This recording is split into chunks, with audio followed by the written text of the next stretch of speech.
I don't like liars. This happened 5+ years ago and it's still one of my proudest moments. I was dating this guy, Dan, going through a custody battle with his ex-girlfriend over their toddler. We worked at the same bar with this girl named Billie Jean. Billie Jean was an old friend of Dan and had worked with him before. She also had previously worked with the mother of Dan's child, Rachel, and everyone was seemingly friends and remaining civil. Or so I thought. Billie Jean had secretly taken sides and wrote a terrible affidavit lying about Dan. Dan somehow got a copy of it. I don't remember how the court process went. As I was reading it I kept getting more and more irate.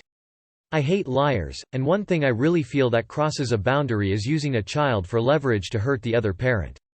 Billie Jean was knowingly lying under oath and siding with Rachel to prevent Dan from parenting his kid. And he was by no means a bad dad. Well, Billie Jean had enemies. Enemies that I worked with and had easy access to contact. These enemies had sold Billie Jean a car that she wasn't paying them for. I didn't necessarily like the people who owned the car, but the enemy of my enemy is my friend.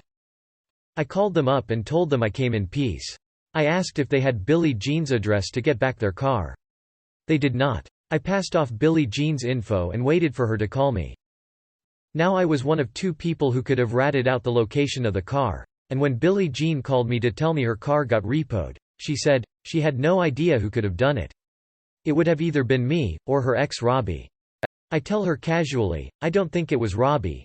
And I swear up and down she responded with, well, who would have done it then?